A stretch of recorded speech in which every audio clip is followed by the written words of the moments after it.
Hi friends, Ethan Sawyer, the college essay guy here, and it's my goal on this podcast to bring more ease, purpose, and joy to your life through the college admission process. And if you're ever wondering, how did Ethan land on those words, ease, purpose, and joy? Well, to be honest, it came from a little conversation I had with today's podcast guest, Sage Howard. Sage is a meditation and yoga teacher and a wellness coach who I've known for more than 15 years. And I can say from knowing her that long that she fully embodies, or I'll say, and I think she'd prefer that I say, that she fully strives to embody ease, purpose, and joy in her own life. In case you missed part one of this episode, I chatted with Angel Perez, who's the CEO of the National Association of College Admission Counselors, on his personal journey with burnout and how that led to him prioritizing self-care. One of the things he talked about was a morning routine. And because you know me, if you've listened to this podcast before, I heart the practical. So I reached out to Sage and asked if she'd be willing to come on and talk about concretely, specifically, how can you, whether you're a student, parent, counselor, or just awesome human being listening to this, create your own morning routine. Here's a fact that blew my mind. According to a study published on reviews.org, and this was in like a month ago, 89% of Americans say they check their phones within the first 10 minutes of waking up. And I found that pretty astounding. But also I looked at that and I was like, oh, it me. But I sort of reflected and I was like, there has to be a better way to start my day. Anyway, on this episode, we talk about, among other things, why mornings are so dang important. We get into a little of the science behind our nervous system. Sage talks about, sympathetic and parasympathetic states and how those get triggered. A few ways that morning rituals can improve not just our health, but our creativity and even our relationships. Then we get super practical with a bunch of ways to not only create a morning routine for yourself, but also raise the likelihood that we can maybe even make that morning routine stick. Hope you enjoy the episode.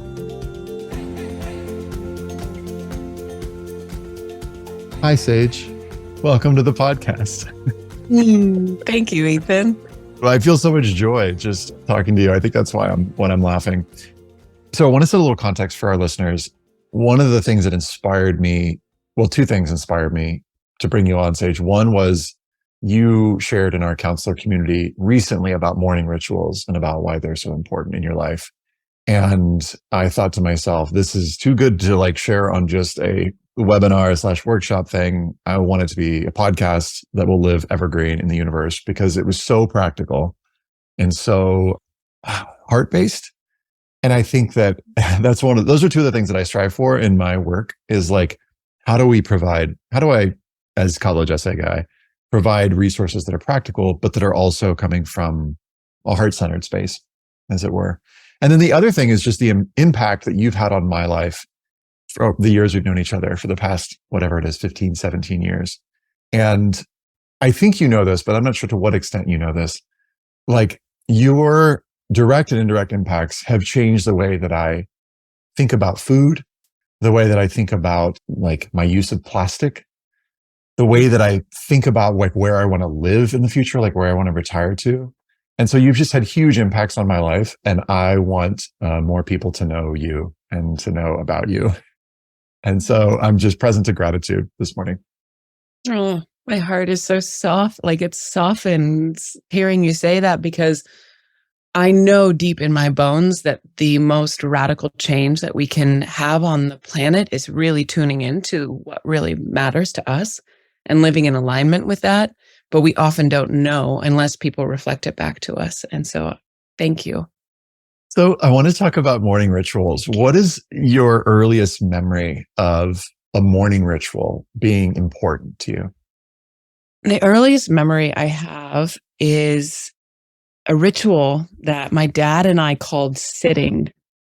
And I was born and raised here in Montana, where I am right now. And from the time that I was about 5 or 6 till the time I was 10, my dad would wake me up before the sun even came up, and we would get on clothing that would camouflage in with the environment and walk up the hill close to our house and nestle in. And you were talking about how the forest smells in the morning. We'd nestle up into the juniper and the cedar. And he would always bring this big thermos of hot chocolate. And in silence, we would drink hot chocolate and just watch the world wake up. By that, I mean, we got to see elk and deer, great blue heron and geese. And I remember this one particular time, there was a huge black bear that came within 10 feet of where my dad and I were sitting, and then a baby cub. I didn't know to be scared. I just trusted my dad, and he held me in his arms, and I could feel his heartbeat against my back and the preciousness of those mornings. And it wasn't like he had a bunch of extra time, and it wasn't like he didn't have a lot to do because he worked in construction and had a very full household of my younger siblings and I. But those precious early mornings, and then watching the sun come up and feeling gratitude for the sun and gratitude for the day and the simplicity and the groundedness, those early mornings with my dad set the stage. And it's not like, oh, I've had a beautiful morning ritual for my entire life from the time I was 6 years old. But those early mornings grounded me in safety and love and belonging and being a part of something larger. Yeah, I'd love to double click on that about the sort of, I would say like a word that we talk about often is balance, sort of like coming into balance, and share more about sort of like maybe your relationship to morning rituals. You've talked about it with me sometimes about like the story of two mornings, but I'd love to just hear about your relationship to mornings, as it were. Yeah. Well, over the course of my life, it shifted. My mom, when I was a teenager, she would take me to step aerobics first thing in the morning before school, which was awesome because my mom did kind of what the step aerobic teacher told her, but mainly she did what she wanted. And so that sort of set the stage of I get to dance my own dance. So she was very informative in that. And then when we traveled, my mom and I would run every morning, and still running in the morning gives me a sense of groundedness and connectedness. But I found that, well, especially my time in Los Angeles, I was sucked into sort of what I would call a morning A, a type A sort of morning that I was when I lived there, sucked into the phone really early in the morning, sucked into emails, sucked into work, sucked into reading the news or listening to the news, or constantly listening to podcasts or something else, immediately reaching to the outside world for some sort of soothing, or this idea that I needed to be productive very first thing in the morning, and starting off in a very sympathetic state, a very activated stress state. And what that led to was a constant need to prove myself and to people please and constantly looking to the outside world. And it led to adrenal fatigue and, I mean, quite frankly, almost a nervous breakdown when I was living in Los Angeles. And then I know that it was a very complicated time. And so it's not to downplay, but COVID really slowed things down in a way that shut down society and allowed me to tune into more of a morning bee, which is simplifying, really simplifying, and choosing, instead of reaching for the phone first thing, choosing meditation, choosing to journal, choosing yoga, and choosing to tune into the inner guru, the wise self, the part of me and that is in all of us that really knows that we have everything we need, and that there's a space of peace and tranquility, even amidst the chaos of a big city like LA, or even amongst the big chaos of the world that we're living in. We have the power to shift. And those small shifts in the morning became a very different life. Why do mornings matter so darn much? Mornings matter so darn much because they set the tone of the day, simply. And there's a natural process. If we look to nature, there's a natural cycle that every single day we go through this natural cycle of rebirth. As the sun comes up and we are greeted by the sun, there's this internal sun that's rising and this internal life. It's almost like a rebirth at the beginning of the day. And when we set our intention to how we want the day to unfold and set our hearts and our beings into a space that we want the day to unfold in a certain way, we can first of all tune into the truth of who we really are, our true nature, which I believe every single human being is peaceful and loving and compassionate. It's quiet in the morning relative, just on a what is going on the planet. It's a relative quiet time so we can tune into the truth of who we are. I don't know if you've read the book Atomic Habits. Have you read that book, James Clear? Totally. Yeah. So he starts off the book with a really great metaphor talking about how when you have a plane and it starts off on the West Coast, you're going to the East Coast, and just by changing where the nose of the plane is a couple millimeters, you'll either end up in New York or you'll end up in Florida. And that's how I think about mornings. We don't have to do very much to change the course of our day by just attuning to what do I really value and prioritizing what we really value. It makes it more likely that we'll remember when the opportunity comes in our lives. Oh yeah, I was going to show up with compassion. I was going to show up with kindness. I was going to show up with courage instead of old reactive patterns. So really the course of our mornings changes the courses of our days, and then it changes the course of our lives. I mean, you talked about how I've impacted you in the way that you think about what you eat, in the way that you think about plastic and how where you want to live. When I remember I want to cut down on plastic today, first thing in the morning, then it's like I put on a different perspectives. I put on different way of seeing the world. And then I see the world as an opportunity to strengthen all the ways that I want to strengthen. And I realize life is happening for me. It's not happening against me. It's all of these opportunities we have to learn and to grow. Talk to me a little about the science behind this, about why morning routines are a good idea, maybe. Yeah. So you probably have heard, I don't know if you've heard of the parasympathetic and the sympathetic state of the nervous system. Yeah.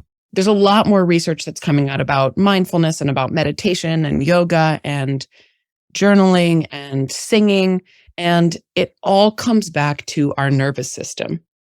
And we are powerful in that we can change the state of our nervous system. And this is oversimplifying, but our autonomic nervous system, which regulates the part that is not within our conscious control. So the way that we're digesting, the way that we are breathing, our reproductive systems, all of that, it used to be thought that we didn't have any control over that, but we do. And there's two states. We're either in the sympathetic state or the parasympathetic state. The sympathetic state is the stressed state, and stress isn't bad. It's very, very awesome to have. If you are a gazelle in the plains and there's a tiger, you want to have that sympathetic response and run away from the tiger as quickly as you possibly can. And then after the sympathetic state comes online and you have a trigger that activates it, you get away from the stress. And in nature, the balance is to come back into homeostasis and the parasympathetic. And that is rest and digest. And I really love the phrase stay and play. It's our state of curiosity and connection and connectivity.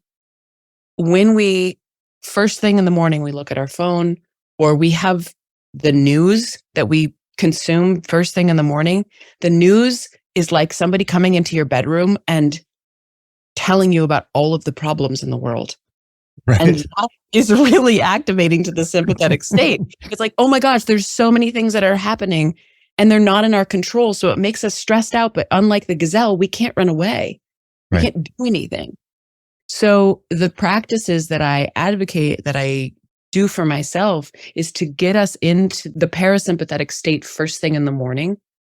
Even with like exercise or breathing, you pop into the sympathetic state, you pop into the fight, flight, freeze, and then you come back down to the parasympathetic state. And that variability gives our body the awareness, oh, we're in control. We don't need to look to the outside world in order to soothe us. We have in our capacity, the capacity to self-soothe, which changes everything. That means regardless of what happens, I can choose to come back to a place of calm. Does that make sense? Totally. Yeah. So before we get into the practical of like creating a morning ritual, I'd love to hear just a little bit more of what are some of the ways that morning rituals can help, us, let's say folks listening, and maybe even I'll ask you for yourself, like what are some of the ways that you feel like morning rituals have helped you? The first one is health. The first one is health because I've had such a consistent movement and exercise routine and ritual since I was 13. And it doesn't need to be a lot in order to be really powerful and impactful. I think that my ability to run, to climb mountains, to be functional and use my body in fun and playful ways is because I've had this consistent practice in the morning.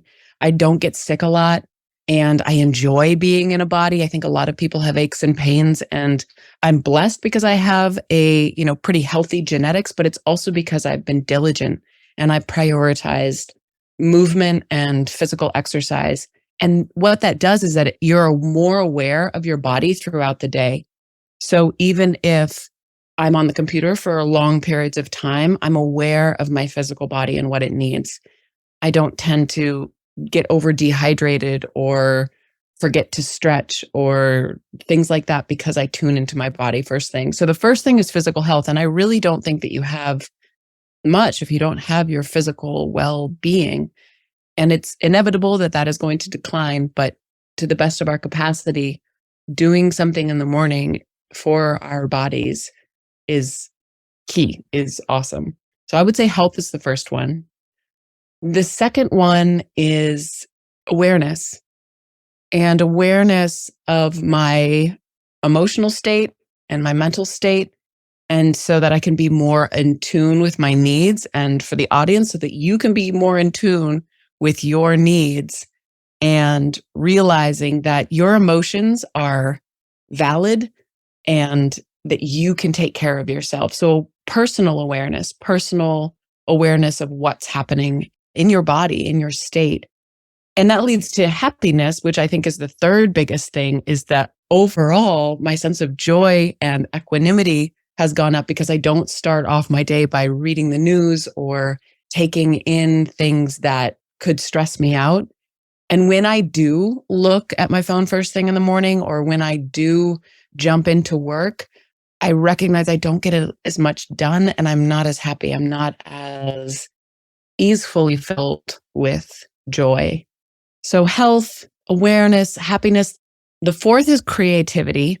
And I've recently realized this: creativity is exponential. If you start the day with something that gets your creative juices flowing or invites the muse to come through you, creativity flowers everywhere in your life. And so you're less likely to just look to the outside world in a way of consuming, and more creative in the way that you're thinking about problems. And like physical health, if you do something small, creative in the morning, it has cumulative effects. So journaling, I have written so much over the course of the last, 4 years of consistent journaling. And it's small amounts that lead to a large amount. The fifth is perspective and new solutions. The morning time allows us to reflect on our lives and think about them differently. And getting into nature, it also is inspiring to think about things in different ways than screens or just being in boxes, because nature has so many answers in the way that it organically flows, and it taps us into the cycles of life and death. And so there's less fear and anxiety about change, because everything is changing all of the time. And when we can be more at peace with the groundlessness and the always changing nature of reality, the more at peace that we can be within ourselves and our relationships. And I think that the final one that I'll say is relationships. When we care for ourselves first thing in the morning, It allows us to give to the world in a way that is grounded in integrity and kindness and truth and vulnerability. And the way that we are with others spreads, simple, but profound. As you share that, I'm thinking about morning A and morning B in my own life, and how there are those times where I sort of like, what I'm hearing, even in the pace of what you're sharing, is there's this kind of like slowness. There's this like quality of attention that when I slow down in the morning, when I have a good morning, when it's like, and I'm, doing things like drinking water and like you said, not reaching for the phone. There was a fact. Do you remember the percentage that was shared around how often we reach for our phones early in the morning? Or like, do you remember what that was? Well, it depends on what you look at, but it ranges between 71 and 89% of adults reach for their phone within the first 10 minutes of waking up. It's often before we even, pee or look at our partners or tune into our own breath. Yeah, that's so wild. When you shared that with me, whenever it was a while back, I've been thinking about that ever since. And so now each morning when I wake up, I'm kind of like, do I want to be part of the 71 to 89% or not? And, there's this real practical element of like, well, I need to look at my alarm. I need to make sure that, for example, I'm trying to think of like, well, why do I do this? This is something that I've really gotten in on is like, what is it that I'm trying to do? Here's a question that I've been exploring for myself, Sage, is like, what is the thing that I'm trying to soothe and do by looking at my phone? And part of it is there's this practical, well, I got to get Zola to school and I need to look at the time. That's solvable. Like I can get an alarm clock. And, kind of inspired by this, we've been talking about this over the last couple of weeks. I'm like, yes, I need to get an alarm clock so I don't have to worry about that for my waking up. Can I put a pin or highlight what you just said? It's not the what of what we're doing that is anything bad. It's not wrong, but underneath is the why of what we're doing. Right. That's the key. Your self-awareness to say, why am I doing this? That changes everything because it changes the relationship. Even if you choose to look at the phone, if you are aware of the why, that is the sacred pause, that pause between impulse and activity. That's another thing that our morning rituals give us is that pause between impulse and action. So bravo. That's right. Really awesome. Yeah. That pause is giving me a little bit of self-care and sort of a reminder that there's something beneath it. There's some mechanism that's running the show that's worth being curious about. Yeah. It's the desire for us to self-soothe, and we do it in the ways that we know how. Right. So for many people, and myself included, reaching for the phone, there are so many ways to jack up your dopamine really quickly. It's the same thing with food. It's the same thing with TV. It's all the ways that we numb and distract ourselves. They're not things that are problems with us. It's that our bodies want to come back into the parasympathetic state. And the best way that we know how to do it often is this immediate gratification of social media or whatever the thing is. It's just that it's not sustainable. It's not really nourishing. It's like junk food. Right. It doesn't really have all that we need. Yeah, it's reminding me of another book that I've been reading recently. This book, Stolen Focus. Do you know this one? I do. I just started reading it.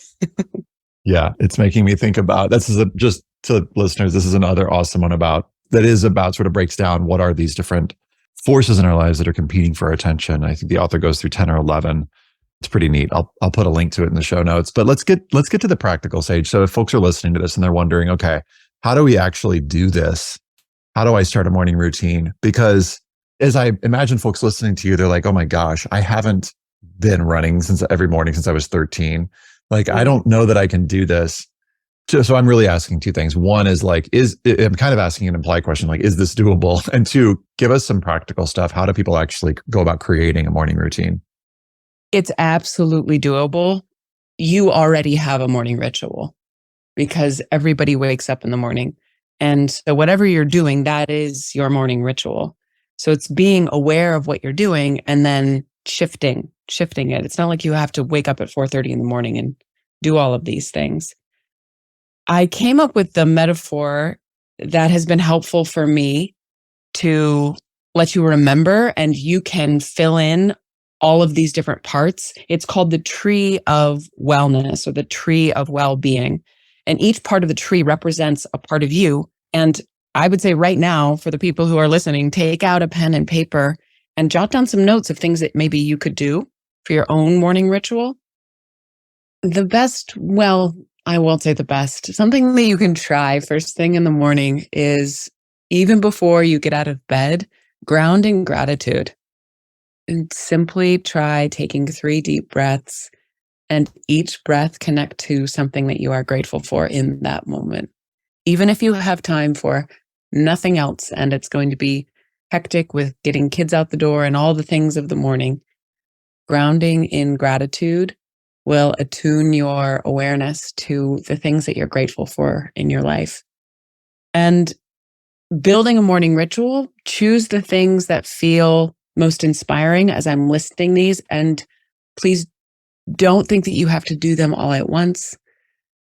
I don't have time for all of these every single day. And so if I get 2 or 3 of them, then that's awesome. That's a great morning. The first one is to drink water before you drink anything else. It's very easy to reach for caffeine very first thing in the morning. Making sure that we're hydrated will do wonders for the body. And then the second is, if you do have a morning drink that you love, tea or coffee or something else, ritualize that drink by being present with it.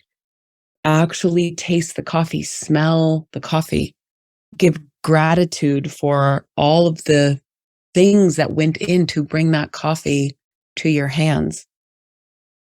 The third is to move your body in all directions.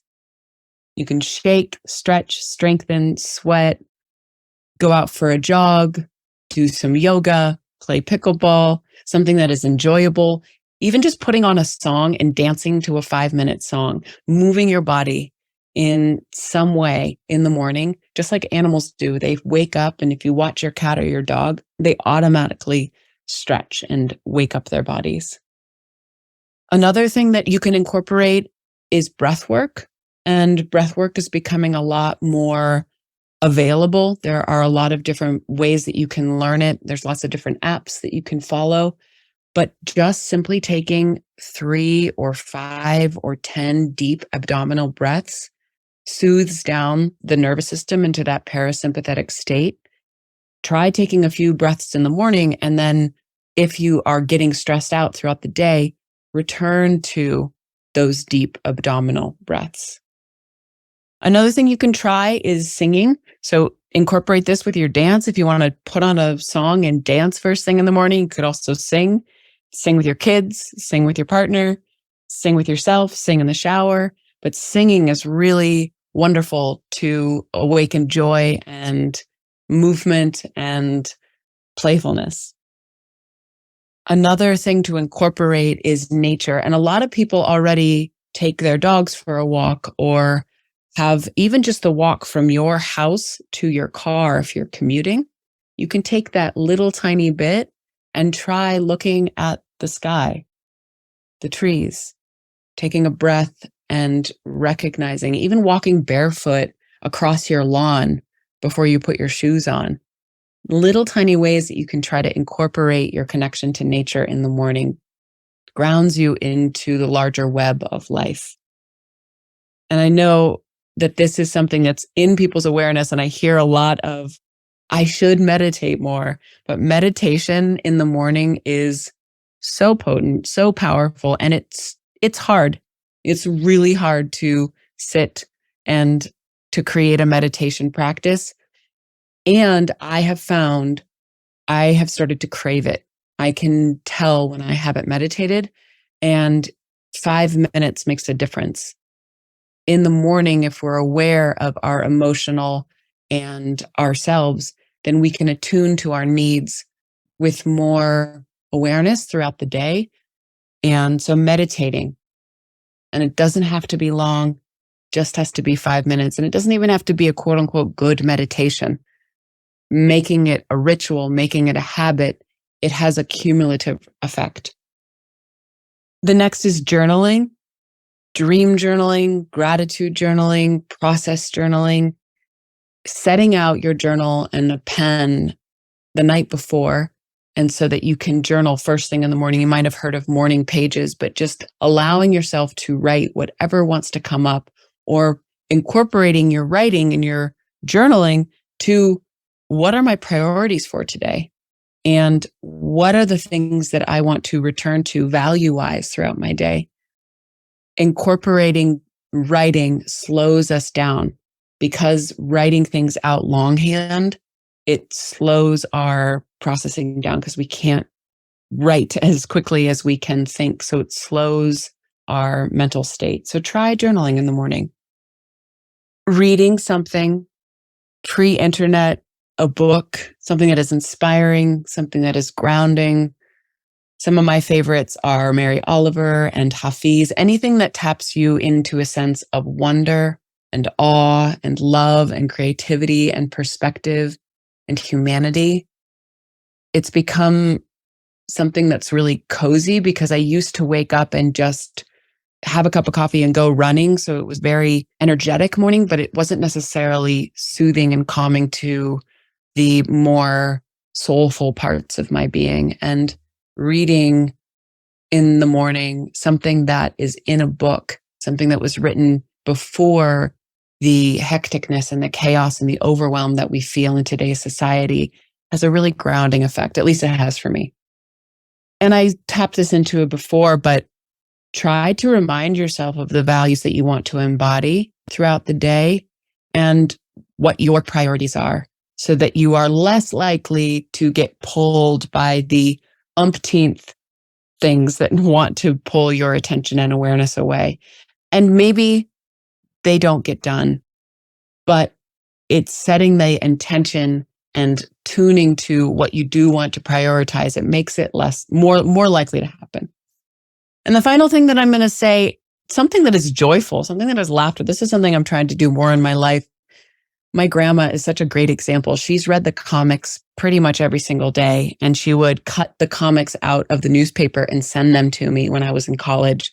Even if it's silly, but reading Calvin and Hobbes or The Far Side or whatever your favorite comic is, or doodling, something that's going to inspire laughter and joy, and connect with the people that you love. So sharing laughter with the people that you love, sharing laughter with the people that are in your home, or connecting on a different level. If it's not someone in your home, reaching out through texting a delight to a friend, or taking a picture of something that reminds you of a friend. Connect to the people that you love. It gives us a sense of belonging. So those are the practical tips. I love this. I want to just share a couple impacts and a couple of things that I've tried doing, that I've started doing. One is like, just in terms of sharing impact, there's like a pace that you're speaking with that reminds me of a pace within me that's possible when I slow down and don't throw all the things at my system. And, this morning, for example, was a pretty good one. I've like started to do just really light exercises, because I'm not somebody who loves exercise. I like playing pickleball. I like playing basketball. Give me a thing and I like another human that I'm with, and it's much more doable for me. And I want to get into, in just a minute, I want to get into some of the, how do we make this stick? Because that's a challenge that I found, is like, I can do these things, for a day or a week, but then it kind of goes away. So I want to talk about what are some of those things that could potentially help us to overcome the obstacles, the mental obstacles.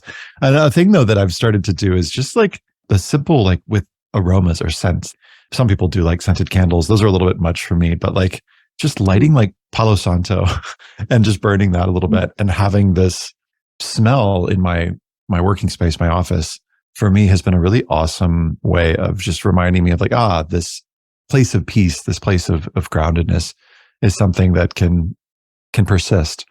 And doesn't have to be just when I'm doing my morning ritual, but it's like, I can actually sort of, be in this space, as it were, for the whole day. Yeah. I'd love to speak to that part of folks who are listening going, yes, great. I can do this for a day or a week, but there are all these, it's hard to make it stick. How do folks make something like this a more consistent part of their lives? Well, the first thing is to make it enjoyable. And it seems so simple, but it's something that we often forget. At least I do, that I have all of these like, I should do this, I should do this. And I don't give myself the things that are really pleasurable. Make your morning ritual something you want to do. So if it is something that you struggle with, like you talked about not wanting to necessarily exercise, you don't need to do a HIIT workout or go to the gym if that's not fun for you. Dance, play pickleball, just stretching your body for 5 minutes will make a difference. And if it's something that is going to be enjoyable, it will get you, it has the potential anyway, to get you up in the morning, maybe 45 minutes or a half hour earlier. And you're less likely to do whatever it is the night before that keeps you up so that you're tired and that you want to hit snooze.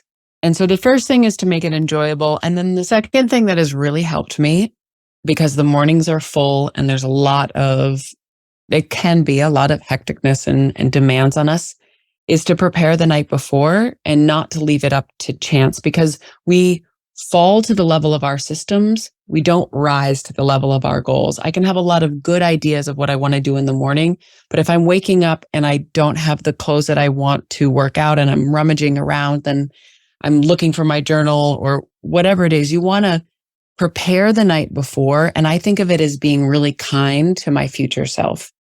So set up the night before, clear your space. And as you're setting your workout clothes or getting your journal ready or preparing the coffee for the morning, then you're sort of thinking about and visualizing what the next morning is going to be. And it almost becomes its own ritual or routine the night before. The third is to try having more boundaries. I won't say discipline, because discipline is a really wonderful thing, but we don't want to beat ourselves up around our relationship with our phone. We just want to be more mindful about it. And having boundaries on your phone, for me, my phone goes off at 8:30 at night, and I don't look at it until after I do my morning ritual. And just having the clarity of that takes away the option. So putting your phone away and getting an alarm clock so that you're not dependent on your phone to wake up, or having another way of timing your meditation is a helpful way. And even if it's just not looking at the phone for the first half hour, then that is wonderful. So the next is to put your phone away, because once you're in the phone, it sort of takes you down this like domino of everything else that we touched on in morning A. The fourth way to stick to it is to incorporate the people that are in your household, because a lot of reasons why we don't end up doing these things is that we have a lot of other people's needs maybe that we're meeting, or there's just a lot of other human beings that feel like interruptions. And just like my dad did with me, incorporate the people in your family into your morning ritual. Everybody benefits from having a more intentional morning. Maybe it's encouraging your kids to have their own morning rituals in their rooms before they come out for breakfast, or taking a family walk. My husband and I like to speak our intentions for the day out loud to one another. So incorporate the people in your family, incorporate the people in your household. They're not obstacles to your morning ritual. And also mutual support. So try supporting the people in your life to have theirs, and so that they are also supporting you in yours. Taking turns to exercise or working out the scheduling, getting creative with how you do it. The next is to not make the perfect idea of a beautiful, wonderful 3 long hour ritual. Don't make the perfect the enemy of good. It doesn't need to be something that's elaborate. Start with 5 minutes of meditation, 5 minutes of stretching, and drinking water. Those 15 minutes will shift the way that you are treating yourself. And those small changes can have a really big impact. And connected to this is that you don't have to do all of these things that I've mentioned in the morning. You can do a couple in the morning and then sprinkle them throughout the rest of your day.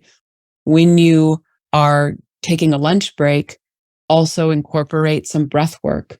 Or once you're done with work for the day, get outside and try taking off your shoes and just being barefoot and looking at the sky. So incorporate these little things throughout the day, and you create these rituals that give you a sense of grounding and connectedness and coming back to the truth of who you are, which is why you want to have a morning ritual in the first place. And then the final one that has been really helpful, and Ethan, you've been so amazing for me over the course of my life, is to have somebody to check in with and have accountability. A lot of why I haven't taken care of certain things in the past is that I feel guilty for self-care. A lot of us do, like I'm selfish in some way. And when we know that not only that it's good for us, but that other people are also taking care of themselves, then the should be working, should be doing something else dissipates, because we're tribal creatures. We're creatures who crave belonging, and accountability can give us that sense of belonging, connection. Other things that come up for you of reasons why you have struggled with a morning ritual? Or are these helpful? These are really helpful. I think especially the thing about accountability was really useful for me when I look back at the times when I've been most, I want to say, like, intentional about my day.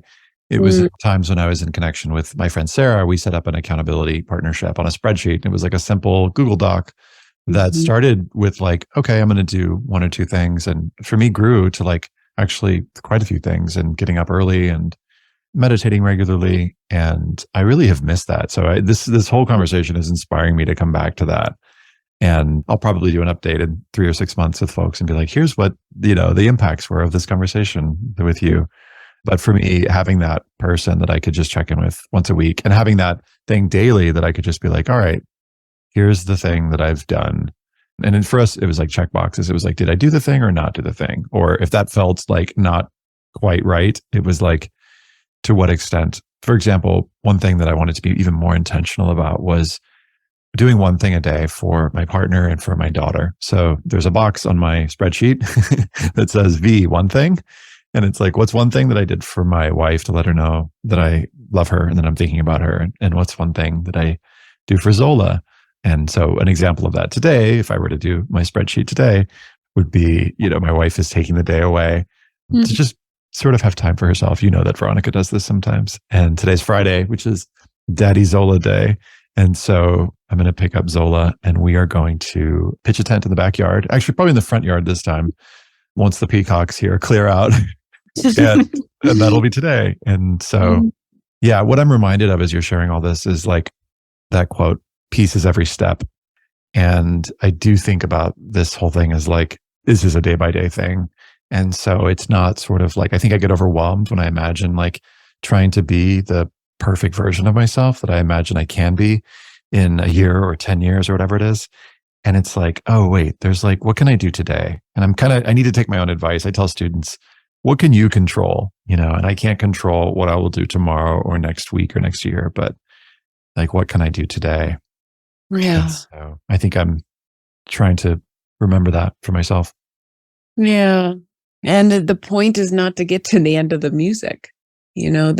The beautiful journey of our lives of becoming, whether it's the person that we imagine that we can be, how delightful that we get to witness, and how you and I have gotten to witness each other change and grow and become. Yeah. Sage, what would you like to leave folks with? I recently, and this is going to come out when it comes out, and people will be listening to this at different times, but right now it's around Father's Day. And I spent Father's Day with my dad. He's going to be turning 70. And he still has the blanket that we would wrap ourselves up with on our morning sits. It's this red and black blanket. And the two of us have a deep shared love of nature and the wilderness, and a connection with one another and the natural world. He reminds me all the time of how much I'm loved. And I've always trusted and known that I was loved and cared for. And it wasn't because we had a lot of money or that my parents had an abundance of time that other people didn't have. Monetarily, there were years, I just learned this when I was with my dad recently, with 3 kids, that he was making, my mom and dad collectively were making under $1,500 a year. And we were not well off. We were below the poverty line, but we were wealthy in our way of love and connection and the creativity and joy. And I'm reminded of that we were camping this last week, and his shoulders really, really sore, and he was up throughout the night, and he didn't know if maybe he needed to go to the ER. And I can just sense how sweet and precious and fleeting this life is. He's not going to be around for that much longer. And I'm so grateful for the mornings that I had with him, And so the mornings can be a space of tapping into and sharing with, just like you're going to do with Zola, the people in our lives. And so that we don't have big regrets that we missed out on the connection and the love that's available. It's here for everybody. Thanks for the reminder. And thanks for spending this time with me. Yeah, thank you. My absolute delight and pleasure. Thanks, friends, for joining our conversation. You'll find all the links to the resources and some of the things we discussed in the show notes. And if you have feedback or, you just want to share about your morning ritual, underneath the show notes, you'll find a section for comments. And we'd love to hear from you. Thanks, much love, and stay curious.